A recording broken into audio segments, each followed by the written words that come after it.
Thank you, Madam Deputy Speaker. And I can say it's a pleasure to follow Honourable Member for Stirling. He has made my day. He's cheered me up because, honestly, I had to check my notes to see if I was in the right debate or if he was in the right debate, because it seemed to go slightly off topic. Also seems a bit strange to complain about the SNP complaints while actually continuing to put the boot into the SNP. So hypocrisy writ large.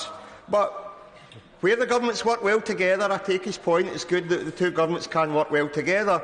And he kept talking about this good working relationship.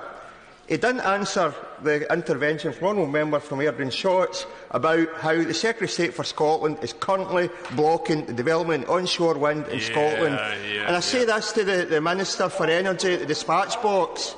I would like to challenge the Minister if she could look up, please. I was making a comment about the Secretary of State for Scotland blocking onshore wind in Scotland.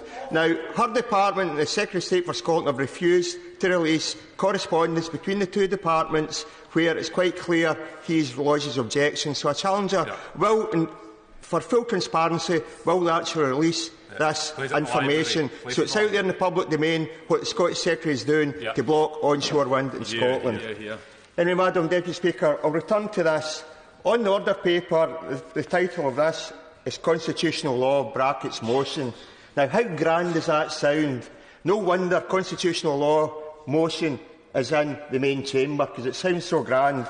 Then you look at the explanatory notes, paragraph 2.1. The purpose of this is to correct amendments made to the Electricity Act 1989. Paragraph 6.3. This instrument is made to correct an oversight in the 2015 order by amending the definition of relevant waters in section 36D in paragraph 5b6 of the Schedule 8 to the 1989 Act. Paragraph 14.1, monitoring review. This instrument will achieve its policy objective, amending a legislative oversight, and therefore monitoring and review are not required. So, Madam Deputy Speaker, this is a simple technical amendment, as has been said before. So why isn't the main chamber? It is a complete farce, and it's another indication of this zombie government that's got nothing to do, because everything is stalled because of Brexit. We keep hearing about going on with the day job, and it's quite clear this government is not getting on with the day job, and everything is stalled. With a similar SI in a DL committee in a normal committee chamber, and it took 10 minutes. Now, thankfully, partly because the Honourable Member for Stirling talking longer than the two front bench spokespersons have managed to drag this out, and I'm doing my wee bit to drag it out in the main chamber as well. So, that said, Madam Deputy Speaker, we do welcome the streamlining of this process for challenging Scottish Ministers' decisions about marine licence applications. And as the Honourable Member Stirling was good enough to say, the Scottish Government is a world leader when it comes to the fight against climate change and advancing renewable energy. The Scottish Government wants to have 50% of all energy sources supplied by renewables by 2030, and it does figure that it would be much better for the Scottish Government to have even greater powers over energy policy and not be blocked by the likes of the Scottish Secretary of State. Now, in Scotland, we've got the European Marine Energy Centre in Orkney, which is also a world leader with the world's largest tidal stream array and the world's most powerful tidal stream turbine. And a recent announcement heralds the world's first centre aimed at accelerating the development of materials and structures for tidal energy, which is going to be based in Rosyth. Now, this is a collaboration between Babcock and the University of Edinburgh.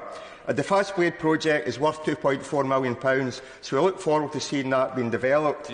Now, I would like to ask the Government as well, what funding, if any, will they provide for this in future projects? Because I notice the offshore wind sector deal provides the University of Hull with £5.5 million funding for that technology development, so we would like to see the same for the marine development in Scotland.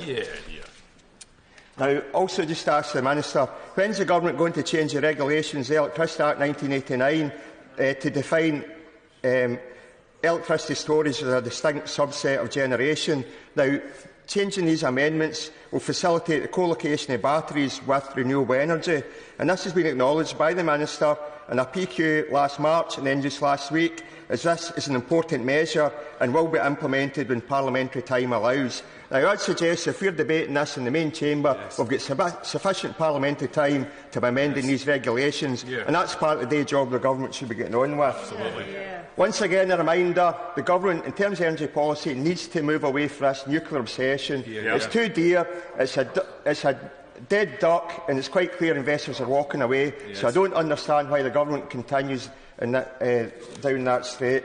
So just to conclude, Madam Deputy Speaker, we do welcome the corrections to the previous oversight, and this should mean that the appeal process is clear within the remit of the Scottish Ministers and within the remit of the Scottish legal jurisdiction.